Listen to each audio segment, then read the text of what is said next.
Child, she said, "I'm gonna kiss you, bitch. I'm gonna kiss you, bitch." He sounded like the girl for Zoe 101. Who befouled this cotton swab? Niggas ain't got it in it. This is what some of these niggas still don't listen. Got me a pen, walking the spot is lit. Yeah, we told her not. Yeah, and Putin, I quit out the act and I couldn't fuck with it. Yeah, I knew that I would be a legend, but some of these niggas ain't got it in it. Yeah, I knew they can fuck with my presence, but some of these niggas still don't listen. Got me a pen, walking the spot is lit.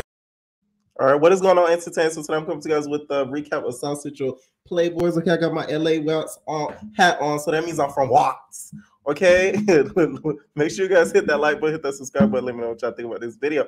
So it starts off with they show like the intro, which was really nice. I will say this, even though the episode, y'all know how Now That's TV and Zeus and them do, it was a lot of thumping. The editing is very nice. Okay, so it seems like they're going down a better direction. I'm telling y'all, Now That's TV is really on Zeus's ass. They better, let me pepper. You better stuff your PUSSS up, because baby, they on you. Because the editing was top tier. The audio, I could really hear everything that they were saying from my vantage point. Some people I saw was complaining about it. Not a lot, though. So I heard everything that they were saying. They showed the opening. It's like an Easter dinner. And one of the boys ends up sneaking them. I liked how they did the intro. They show like the day one, day two type thing, right? The first bad boy we get introduced to is King Mal. Okay, so King Mal is the Viking hat for me. I never see a more iconic confessional in a long time. This nigga had a Viking hat on. In his confessional, with his legs crossed, I think he had like a white or gray suit on. That was iconic. I gotta give it to the man. He low-key kind of weird, but I gotta give it to him.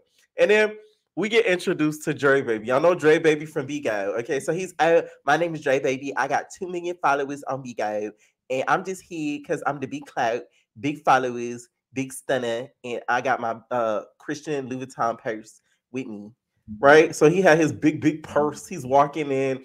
Y'all know how I feel about Bigo. I'm not a Bigo fan. I just okay. So Mr. 2 million followers on Bigo. Congrats to you, world. But I feel like Bigo, all they do on there is cuss each other out. They talk about each other's statuses. Every other day, somebody got this new STD, this. They got nothing on the Bobby Boys, like on God. Like that's all they do on there. So it's like I just feel like a lot of them on there don't have true talent. That's all I'm gonna say. All right. Sorry. So but I know J Baby's a big one over there. Like he's like one of the biggest Bigo stars that's over there.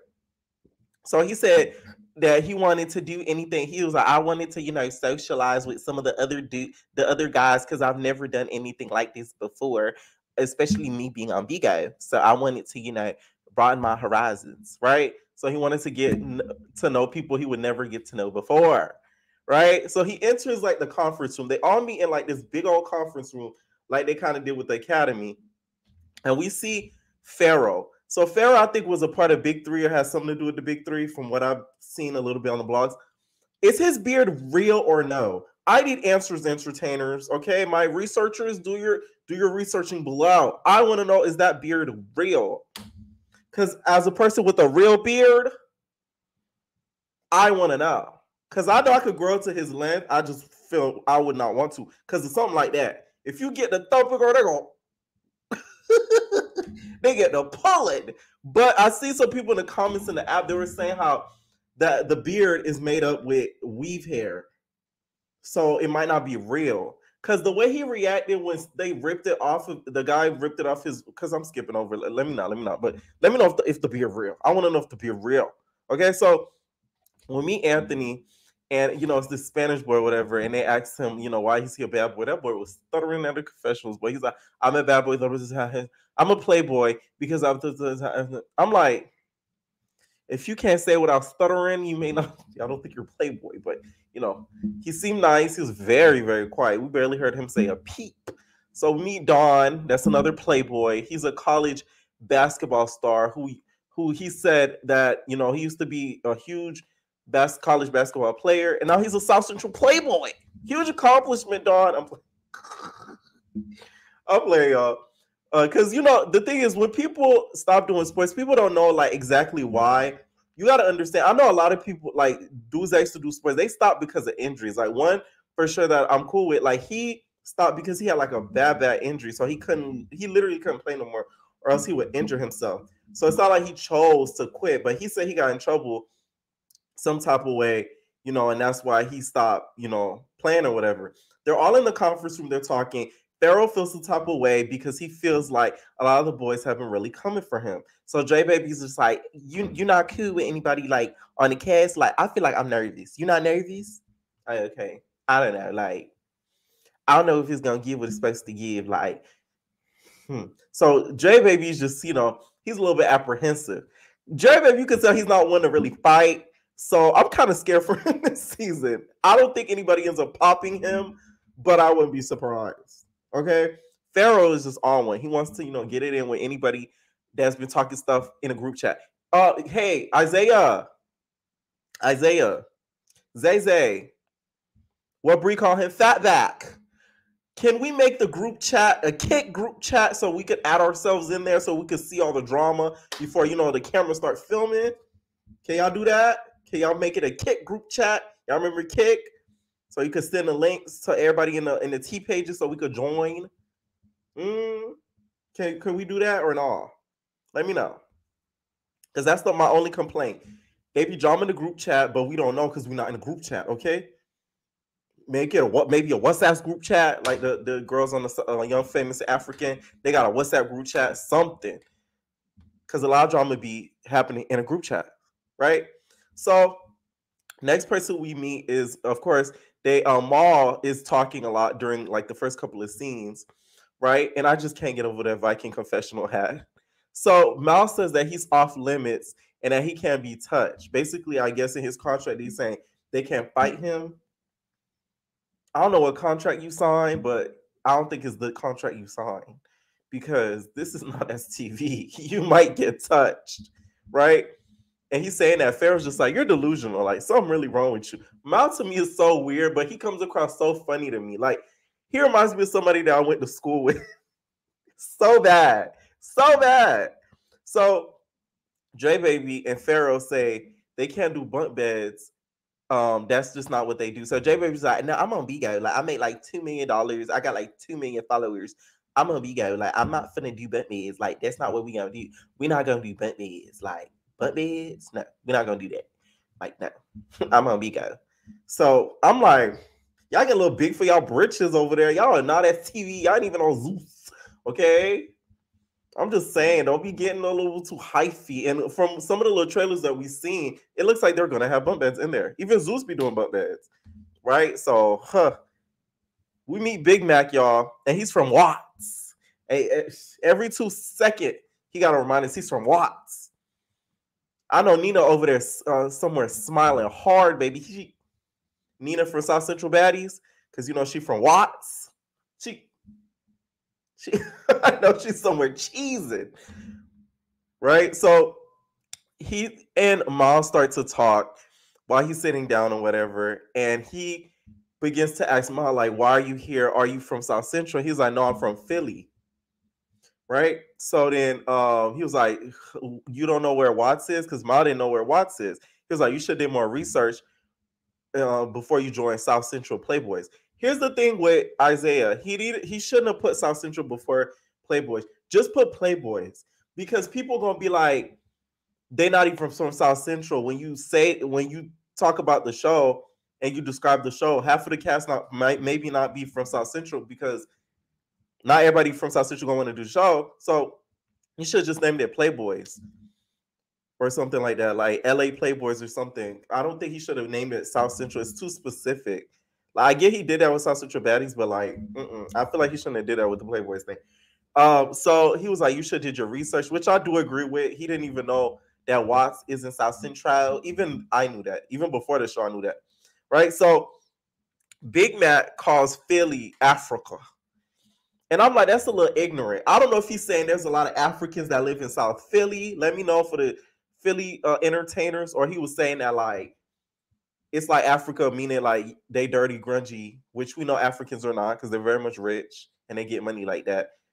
Young Famous African. I'm just saying.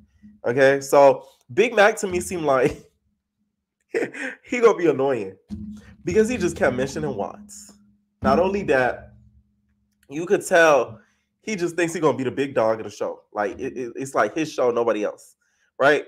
So Mal says he's here for Playboys, not South Central Playboys, and then he goes on to use the bathroom, and then we meet CC. Well, C. He says he's trying to get his clothes out there and model, and apparently he's been quiet in the group chat. We wouldn't know though. So then he comes in. He was Pharaoh's basically giving him his flowers because he says he's been keeping quiet in a group chat, and I've been popping his ish and doing him a big one, unlike some of the other boys who's been doing that. Right? So then enters in Dilly and Kendall. Dilly got a big head. I'm like, God damn. If that nigga headbutts you, you is over, okay? In the words, I'm about to headbutt this bitch. Like, whew, his head is huge. So he comes in with Kendall. And then apparently they got beef with Pharaoh. So Pharaoh already kind of gets up because he kind of feels some type of way. He feels a little threatened. He's like, hey, like, what's going on? What's going on? Right? So they end up hugging, J Baby. And Pharaoh's just like, why are you hugging him? Like, you're supposed to be effing with me because Pharaoh and J Baby, I guess they're supposed to be the duo, and they're supposed to, be running B guy. Okay, they're supposed to be the dynamic duo. Right? Next thing you know, Kendall ends up fighting Pharaoh and Dully jumps in. Dully's a strong mother. I will say that. That's a strong, big-headed girl. Cause the way he slung CC. I mean, I'm kept saying CC. The way he slung C. Ooh. Oh yeah. Oh yeah. So Dilly jumping in. I don't know why he jumped in though, because like they could have just got their fair ones, but whatever. They do round one, and had Dilly not jumped in, I feel like Kendall would have really lost. The security with the Scully though, he needs to be stopped ASAP. And that's on God. And that's on God in heaven. Let me tell you, the way that security slung, I think it was Pharaoh, he slung Pharaoh like a sack of potatoes. I would have got mad. I'm sorry. Like, he was like, this Pharaoh, right? He went like this. He said, so I know Pharaoh was mad when he got up. It's like he didn't even know what happened when he got up. So apparently, Pharaoh took Kendall's nigga, and that's why they got beef. So they go for round two, and Dilly jumps in. And someone started beef. Dilly jumps in, and then when he jumped in or whatever, right? He looked like he was getting in more licks than Kendall was. So next thing you know, Pharaoh, he ended up losing that one.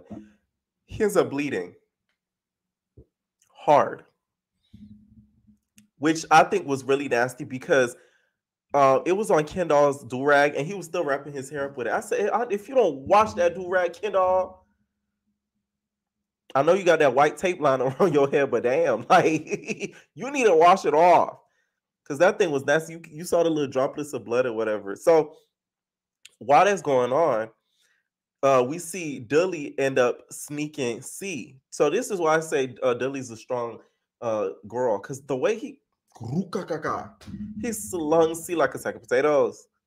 And then while that's happening, security's kind of occupied with them. So Pharaoh decides to get his leap back. Get your leap back. So he decides to go in, and that's when he really got his leap back on Kendall. All right. So Kendall was losing to the point where security started to pull him off. Kendall ends up scalping Pharaoh's beard. This is why I say I think Pharaoh's beard is fake, because he didn't go because that would have hurt if it was real. He would have scrapped. I ain't hear not a peep out of him. He just, if you peel this out, like, I'm gonna cry. Like, it's not gonna feel nice. Like, it's attached to your skin, my nigga. Like, where's the scream? Like, you heard nothing, right? So then Dre Baby was just like, I was like ducking for cover because I'm like, I never really seen that like this on Bigo. Like, all we do is talk shit, nigga. So like, when I seen all of them talking and then they started thumping, they was like throwing fists. I was like, no, I gotta duck for cover. I didn't even eat lunch. I didn't even eat the pizza cold, the wings is cold. Okay, Dre Baby was just hungry. He was hungry.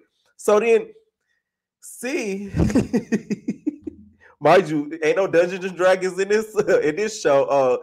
Dre baby, you don't see none of those. All right. See, they pull C off of Dudley, and C's just like, I'm a Gushy, bitch. I'm a Gushy, bitch. I Gushy. I Gushy. I Gushy. I Gushy. Okay. Who befouled this cotton swab? I said, where that list come from? Because we heard him talk a little bit early in the episode. We didn't really hear it, you know, in the beginning. Now we heard it later on. I don't know if it's because he had blood or like a lot of mucus in his mouth or what. So then, meanwhile, we see Dre Baby trying to calm down Pharaoh. He's digging in his purse. Now you know damn well, Dre Baby, you had nothing in that purse but some snacks and some drinks, girl. He was digging and he found a tissue. So he's like, here, wipe it off, wipe it off. Yeah, this spots about big guy. Take it. It spots about big guy. So whole time, Pharaoh takes it. You know, he's trying to douse off the blood, child. He dousing off the blood to make sure that he's good because he's bleeding at the mouth. So then Dilly, we see in the meantime, starts to go back and forth with CC. I guess his name is CC. Y'all, CC or C. It's C something. Okay. He starts to go back and forth with C, and he calls him sick. He was like, "You gonna die next week." We as a community gotta do better than this, because like I'm telling y'all, don't be karma has a nasty way of working back at you. So like you making fun of people like that, one day it could be you. So them health reasons never hits for me for people, because it's like, girl, like straight people do that to us. So what we look like doing it to each other, just stupid to me. That's just what I think about it. So Dilly and C end up fighting each other again. And C punches I feel like we're missing, and Dilly's was actually landing. I'm telling you, big. I feel like he got all that strength in that forehead, because baby, he was booka baka booka boo boop bop bop bop. Dilly mouth was C's mouth was gushing blood, girl, to the point where he told the cameras to get out his face. And the episode kind of ends there, and then Dre Baby still, astounded at what's happening. He's just like, it's just crazy. Like, no. So he's just surprised. This episode is actually good. Like I said, the editing was really good. I hope they're not fighting all season, because it's like there's not gonna be no purpose of the show. I hope they doing outings and stuff like that. I heard that they did do outings, and like besides just thump, I heard they would thump. They'll be cool and go out and do activities and stuff, because that's what I want to see too. Not just them thumping all day, because it's like I could watch WrestleMania. Okay, let me know what y'all thought about this episode, and we're out, babies. Ain't no personal thing.